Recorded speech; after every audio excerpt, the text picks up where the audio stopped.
महात्मा गांधी राष्ट्रीय ग्रामीण रोजगार गारंटी योजना यानी मनरेगा के अंतर्गत कार्यरत संविदा इंजीनियरों और कर्मचारियों ने 23 जनवरी से काम बंद आंदोलन शुरू कर दिया है। कर्मचारियों का साफ कहना है कि जब तक उन्हें सरकारी सेवा में समायोजित नहीं किया जाता तब तक आंदोलन जारी रहेगा। इसके चलते ग्रामीण इलाकों में मनरेगा के कई काम ठप हो गए हैं।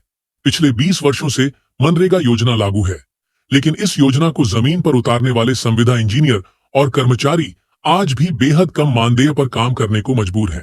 कर्मचारियों की मांग है कि अन्य सरकारी कर्मचारियों की तरह उन्हें भी सरकारी सेवा में शामिल किया जाए।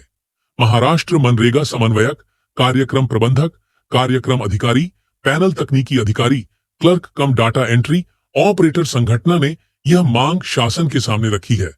हाल ही में मनरेगा योजना का नाम बदलकर वीबीजी रामजी किया गया है, लेकिन कर्मचारियों का कहना है कि नाम बदलने से उनका भविष्य सुरक्षित नहीं होता। पिछले 20 वर्षों से उनके विकास की ओर कोई ठोस कदम नहीं उठाया गया। आपण महात्मा गांधी राष्ट्रीय ग्रामीण रोजगार हमी योजनेअंतर्गत 18 वर्ष 10 वर्ष असे लोक आणि आतापर्यंत कार्यरत जे लोक आहेत ते यांना इतकं वर्ष झालेले आहेत आणि सरकारला नाम सुद्धा वीबीजी आणि रामजी या एप्रिल महिन्यापासून सुरू होणार आहे। तर आमची हे मागणी आहे महाराष्ट्र लेवलवर, महाराष्ट्र राज्यावर की आम्ही इतके वर्ष झाले आम्हाला शासनात कायम करण्यात आले नाही आणि या अगोदर लवकरात कायम करावे यासाठी आपण 23 तारखेपासून धरणं आंदोलन दिलेलं आहे।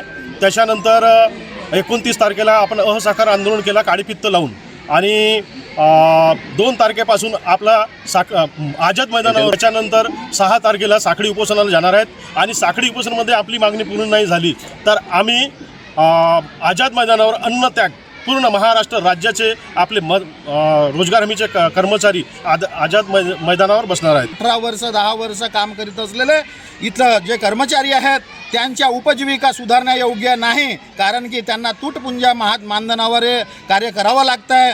आता बहुतसे लोक जे 18 वर्ष ज्यांच्या कामाला झालेले आहे, जसे की मी आणि माझे सहकारी मित्र 50-50च्या ओलांडत आहेत, ज्यांच्या मुलं बाळं हे मोठे झाले आहेत, उच्च शिक्षण घेत आहेत आणि त्या मुलांचं संगोपन करणे, त्यांना उच्च शिक्षण देणे हे मोठ्या काटकसरीचं झालेलं आहे। आणि म्हणून मी शासनास एक विनंती करतोय, कडकडीची विनंती करतोय की ज्या माध्यमातून सर्व जे कर्मचारी अधिकारी जे लोक आहेत त्यांना शासन सेवेत समाविष्ट करण्यात यावे आणि त्यांच्या उपजीविका उंचावण्याचे कार्य त्यांनी करावं। आम्ही सर महात्मा गांधी राष्ट्रीय ग्रामीण रोजगार हमी योजना अंतर्गत सर्व कर्मचारी याच्यात MIS, PM, APO, PTO, CDO जवळजवळ आज 17 वर्ष 10 वर्षापासून आमचे कर्मचारी आहेत आणि त्यांना जे कर्मचारी स्थानिक लेवलवर रोजगाराची हमी देतात त्याच कर्मचाऱ्यांना त्यांच्या जॉबची हमी सरकारकडून मिळालेली नाही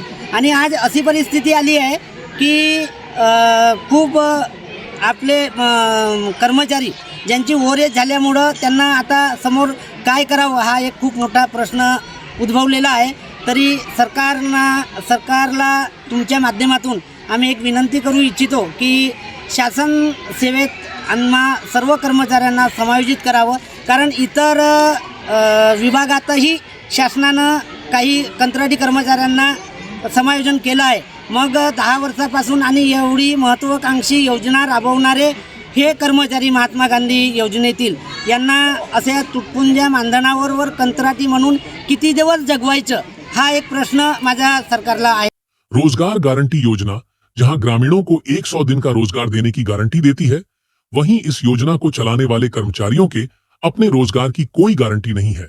आंदोलनकारियों का आरोप है कि उम्र बढ़ने के कारण कई कर्मचारियों को काम से हटाया जा रहा है। कर्मचारियों ने चेतावनी दी है कि अगर उन्हें सरकारी सेवा में समायोजित नहीं किया गया तो 2 फरवरी से मुंबई में राज्यव्यापी आंदोलन शुरू करेंगे।